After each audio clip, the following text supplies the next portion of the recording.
आप सभी को प्रभु यीशु मसीह के नाम से जय मसीह की। आज मैं आप लोगों को कुछ वचन बताने जा रहा हूँ जो कि बहुत ही आशीषित और अनुग्रहित होने वाले हैं।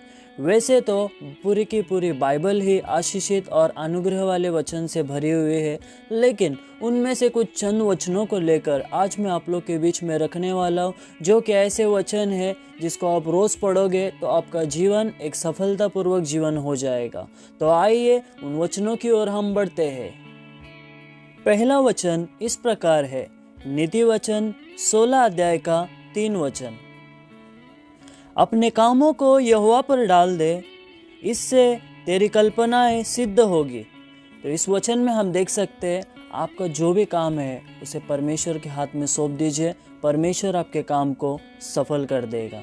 तो आइए दूसरे वचन की ओर बढ़ते हैं। तो इस प्रकार है, पहला राजा 2 अध्याय उसका 3 वचन।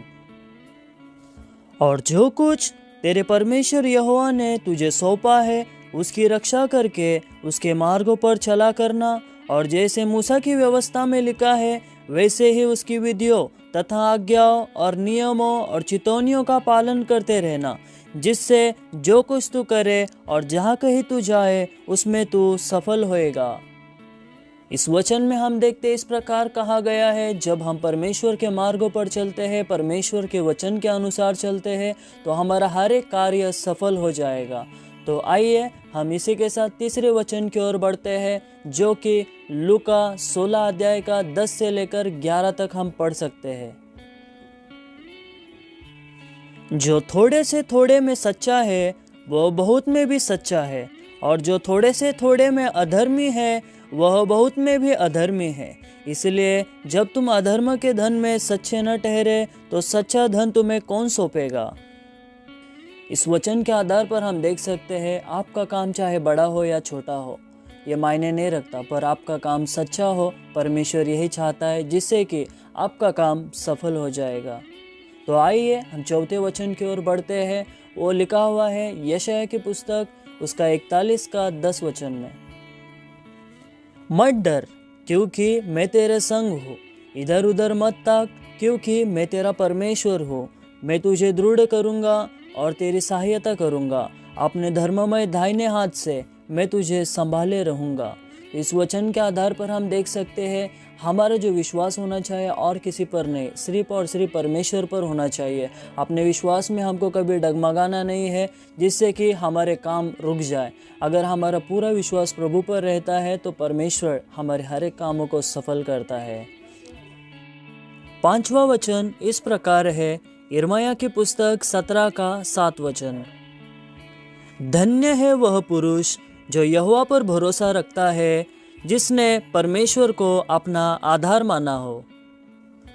इस वचन के आधार पर हम देख सकते हैं हमारे जीवन का जो आधार होना चाहिए सिर्फ और सिर्फ परमेश्वर होना चाहिए। हमारा पूरा भरोसा और विश्वास परमेश्वर पर होना चाहिए, जिससे कि हमारा हर एक काम सफल हो जाएगा। तो आइए इसी के साथ 6वें वचन की ओर बढ़ते हैं, जो कि व्यवस्था विवरण 8 का 18 में हम पढ़ सकते हैं। परंतु तू अपने परमेश्वर यहोवा की स्मरण रखना, क्योंकि वही है जो तुझे सम्मति प्राप्त करने की सामर्थ इसलिए देता है कि जो वाचा उसने तेरे पूर्वजों से शपथ खाकर बांधी थी उसको पूरा करे, जैसा आज प्रकट है। हमारे हर कामों में हम सिर्फ परमेश्वर को स्मरण करें, इससे हमारा हर एक काम सफल हो जाएगा। तो आइए इसी के साथ और एक वचन को हम पढ़ेंगे, जो 7वां वचन है भजन संहिता 37 का 4 वचन। यहोवा को अपने सुख का मूल जान, और वह तेरे मनोरथों को पूरा करेगा। इस वचन के आधार पर हम देख सकते हैं हमारे हर काम का जो भी मूल है, स्रोत है, जो भी आशीष है, हमें यही समझना है कि वो परमेश्वर की ओर से हुआ है। उससे आपके हर एक कामों में और भी आशीष बढ़ जाएगी। इसी के साथ नंबर 8 पर जो वचन है, नीति वचन 3 अध्याय का 1 से लेकर 4 वचन तक। हे मेरे पुत्र, मेरी शिक्षा को न भूलना, अपने हृदय में मेरी आज्ञाओं को रखे रहना, क्योंकि ऐसा करने से तेरी आयु बढ़ेगी और तू अधिक कुशल से रहेगा। कृपा और सच्चाई तुझसे अलग न होने पाए, वरन उनको अपने गले का हार बनाना और अपनी हृदय रूपी पट्टियों पर लिखना, तो तू परमेश्वर और मनुष्य दोनों का अनुग्रह पाएगा। तू अति बुद्धिमान होगा।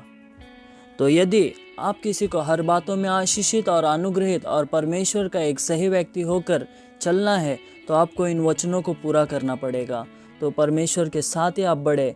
आइए हम लोग एक आखिरी वचन की ओर चलते हैं। 9वां वचन फिलिपियो 4 का 17 वचन, जो कि शायद आप लोगों ने पढ़ा भी होगा।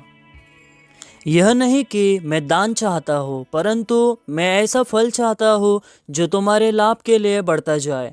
इस वचन के द्वारा हम देख सकते हैं कि परमेश्वर भी हमेशा हमारे आशीष के बारे में सोचता है।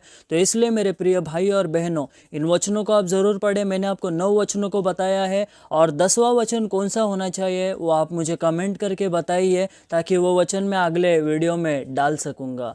तो प्रभु आप सबको इन वचनों के द्वारा, इस वीडियो के द्वारा आशीष करे। मैं आपसे चाहता हूँ कि इस वीडियो को ज़्यादा से ज़्यादा आप शेयर कीजिए। Praise the Lord.